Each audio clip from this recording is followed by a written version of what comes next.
Pour entrer directement dans le sujet, je vais me tourner vers les OSC d'abord. Je vais répéter un peu les présentations. Dr Colas Emilien Rafanoiran est coordonnateur interrégional de ASSOS. Madame Bakmali Narapa Ranfuna est de... C'est ça? Oui. Et de Ifrar. Monsieur Patrick Monsieur Patrick Anjamsad est de M6 Talau. À ma droite, Monsieur Carlo Merla, chef d'équipe de Fanang, et Madame Anne Sichoka de l'Union européenne. Voilà. Bon, ma question se tourne vers les organisations de la société civile. Quel appui attendez-vous des PTF? D'abord, pour répondre, il suffit d'avoir le même niveau de compréhension. La société civile ne peut pas travailler s'il n'y a pas de problématiques liées aux droits humains. Et de vice-versa, les droits humains attendent beaucoup d'abord du rôle de la société civile pour être appliqués à la population. Oui, Madame Mali. Bon, pour répondre directement à la question, quel appui? Alors on a vu que les actions de la société civile, notre force de suggestion et de proposition est toujours limitée par le fait que c'est le gouvernement qui a le dernier mot. On a proposé des lois. Nous souhaitons, nous demandons en fait votre appui pour justement proposer dans les conditionnalités de financement au niveau de l'État, d'insérer ces propositions de loi-là pour pouvoir accéder au financement. Je passe la parole à... Monsieur Patrick. Monsieur Patrick. Oui, merci pour la parole. Je pense que, tout d'abord, il y a des spécificités régionales, comme exemple, dans le cadre de la gouvernance. Il y a trop de... le niveau de gouvernance dans les milieux ruraux ne sont pas vraiment adaptés par rapport à la réalité. C'est ça. Il y a une différence de niveau de compréhension, niveau de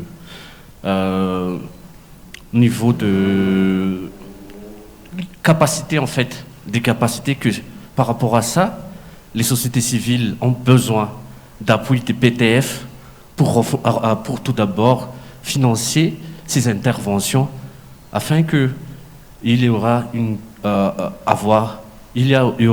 collaboration plus adéquate entre les sociétés civiles qui sont ici à Antananarivo ou dans les zones urbaines, ainsi que les sociétés civiles qui sont dans les milieux ruraux, parce qu'il y a une différence. Et c'est ça que les interventions ont besoin de financement, ont besoin de technicité aussi, et que par rapport à cela, il faut impliquer les communautés locales pour pouvoir mobiliser les forces vives, parce qu'il y a des potentialités, il y a des gens qui sont très dynamiques pour développer, mais avec ces appuis, on doit aider les sociétés civiles, surtout dans les milieux ruraux, par rapport à ces droits humains. Merci. Madame Anna Sichoka, peut-être une première réaction par rapport aux attentes qui ont été citées?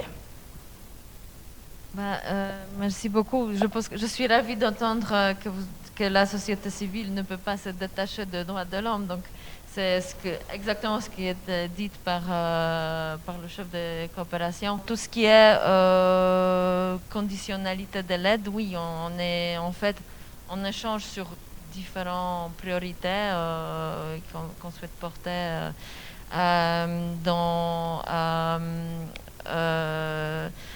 dans nos programmes. Actuellement, on a donc certains programmes budgétaires qui sont surtout focalisés sur la situation sanitaire, mais on voit aussi qu'avec le Covid, le challenge de gouvernance est d'autant plus et de transparence est d'autant plus important. Le point sur lequel je pense qu'il faut qu'on travaille davantage, et je suis très contente que Fanang travaille sur ça. En fait, renforcer ces liens entre la société civile, je dirais, qui opère sur nationalement, et vraiment les organisations locales. Et je crois qu'aussi pour justement augmenter cette... en fait, pour que les gens puissent jouir de leurs droits, ils doivent les connaître d'abord et pouvoir savoir comment les revendiquer. Je crois que, bon, on a entendu la présentation de ce matin. Je pense que votre rôle, c'est aussi de faire conscientisation de la population sur ces questions-là, parce qu'il y a beaucoup de monde qui ne connaissent pas leurs droits, et aussi la question de genre, ici, ça est vraiment importante. Merci, madame. Monsieur Carlos Merla, vous avez des réactions par rapport à cela? Oui, bien sûr. Ce que j'ai appris en discutant, en travaillant avec la société civile, c'est en effet voir quand même la réalité du point de vue quand même, en effet, comment levier, hein, si on veut, cette constat ne déprime pas vraiment la société civile, plutôt lui donne force d'action et légitimité d'action, je dirais. Et là, j'ai appris beaucoup, parce que j'ai appris beaucoup en travaillant avec vous tous. Là, il y a Yves Ourari, qui est une ONG portée par des jeunes, et quand on les voit à l'action et parler, ça inspire quand même, ça inspire. M6 qui fait un travail avec les jeunes, justement, dans la sensibilisation, conscientisation, engagement des jeunes sur la gouvernance, c'est aussi, ça donne espoir. Au sud, où l'urgence, où quand même le non-respect des droits humains est la norme, tu vois, et c'est sur cela qu'il faudrait après bâtir un peu notre relation, pour que les deux on soit plus efficaces dans le partenariat. Notre rôle, je le vois plutôt justement dans le sens de vous donner plus de force, hein, pour que vous soyez un peu plus percutante. Parfois, tu vois, il y a une certaine barrière qu'on n'arrive pas encore à franchir. Comment on brise cette mur, c'est-à-dire comment on arrive à créer un vrai dialogue et une entente vraie entre les différentes parties, entre nous et vous, entre tous les acteurs, secteur privé qui quand même a un rôle fondamental à Madagascar. Hein, ça, pas seulement comment on brise cette mur pour que après la frontière des droits puisse arriver à tous, même à Ndjouka. Madame Maline? Je voudrais également parler de la visibilité des OSC.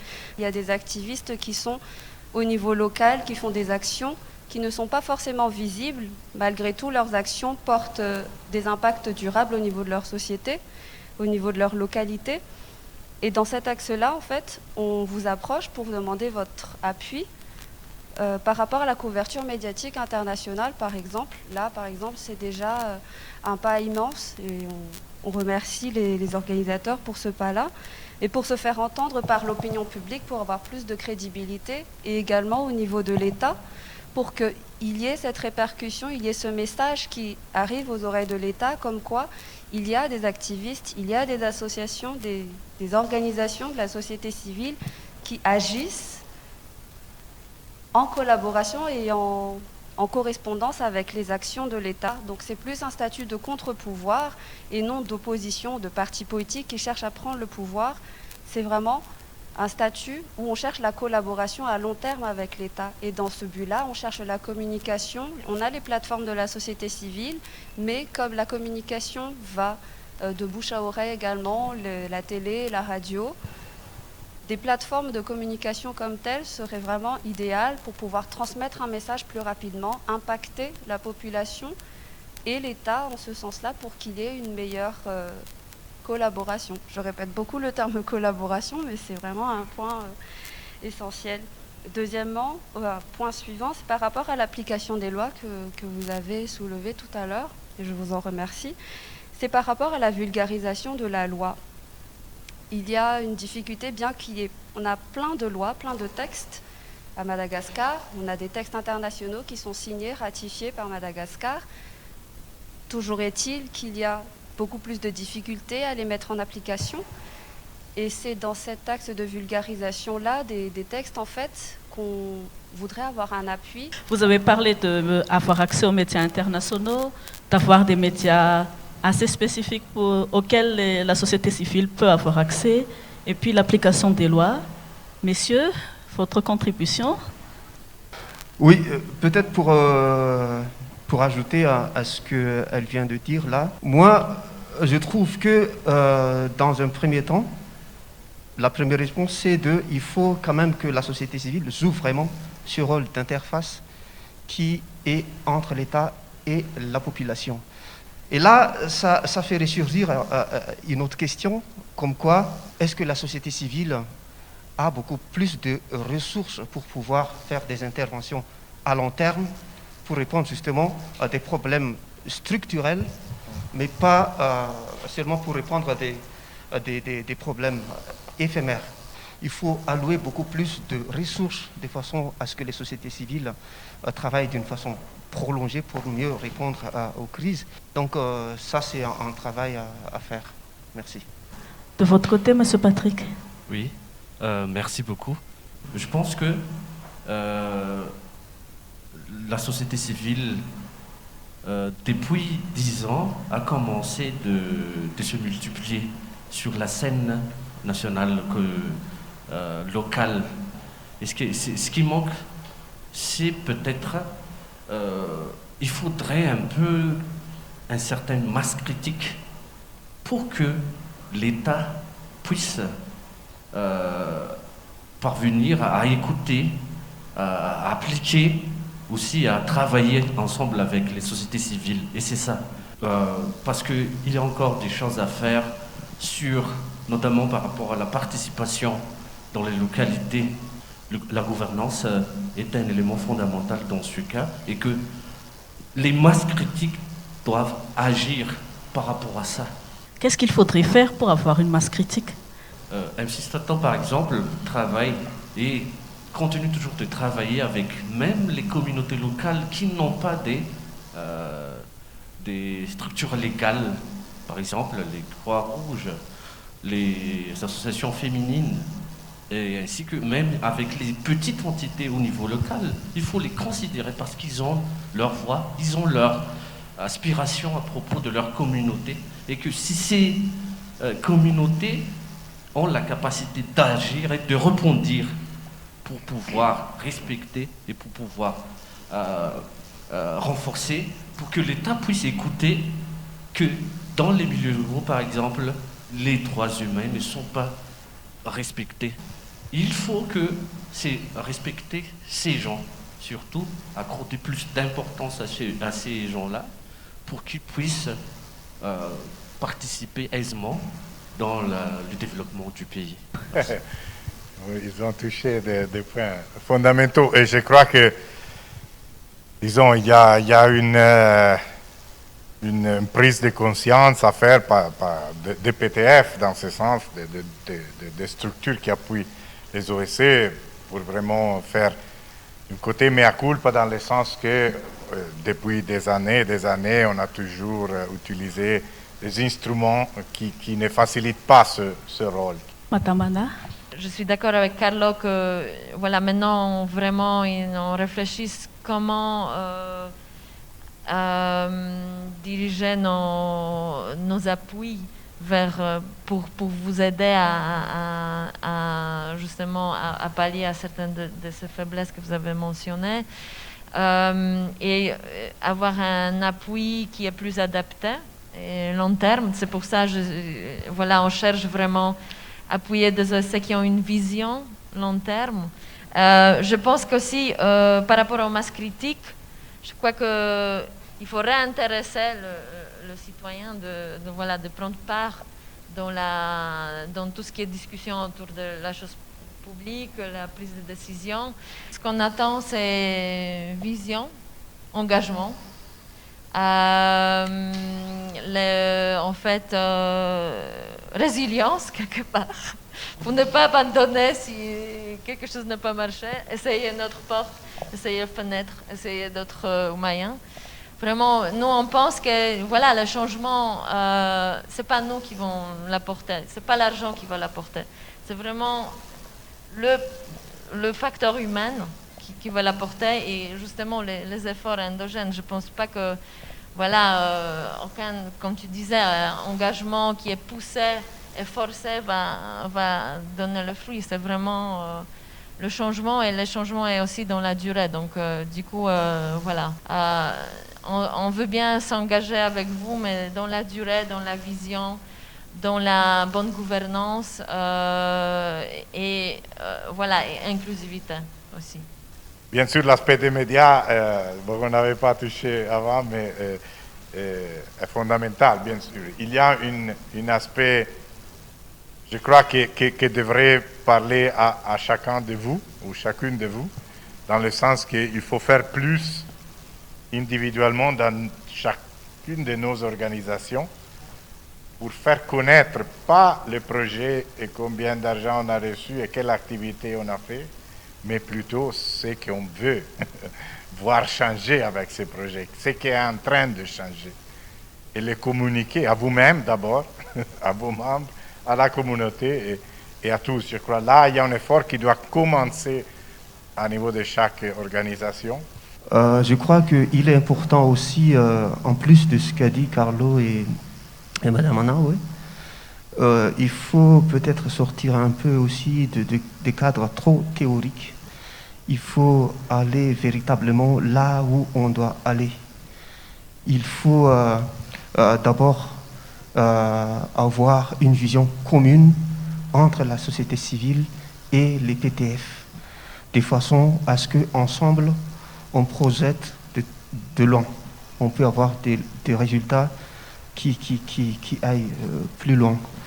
Donc, je pense que à l'avenir, le gros travail à faire, c'est vraiment de focaliser nos efforts sur ce que vraiment l'engagement de la société civile et des PTF pour faire avancer les choses et pour avoir des résultats beaucoup plus palpables au niveau des bénéficiaires.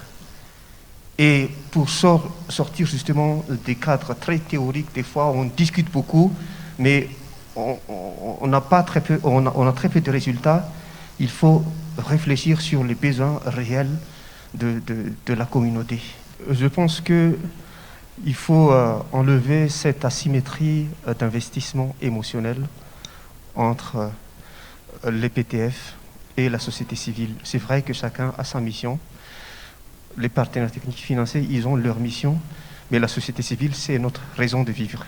Donc il faut qu'on enlève carrément cette barrière pour pouvoir apporter une réponse adéquate à ceux qui sont dans le besoin. Oui, je crois que, disons, après, c'est probablement le moment d'accélérer tout ça. Probablement après des 10 années de transition à Madagascar, 2 ans de Covid, c'est probablement de profiter peut-être de la calme institutionnelle, et si la pandémie nous laisse tranquilles, je crois que c'est quand même venu le moment d'accélérer ce processus, dans le sens que la société civile a fait preuve dans les dernières années quand même d'être responsable, d'être engagée, motivée, de commencer à être stratégique. Maintenant, il faut encore viser plus loin, devenir encore plus stratégique, encore plus inclusif, et commencer à demander de vrais comptes à nous, à soi-même, bien sûr, et à tous les acteurs quand même qui doivent faire en sorte que les Malgaches puissent jouir tous et toutes des droits humains. Comme ça, c'est un engagement, une souhaite que j'ai fait à la fin. Accélérons et continuons dans ce sens.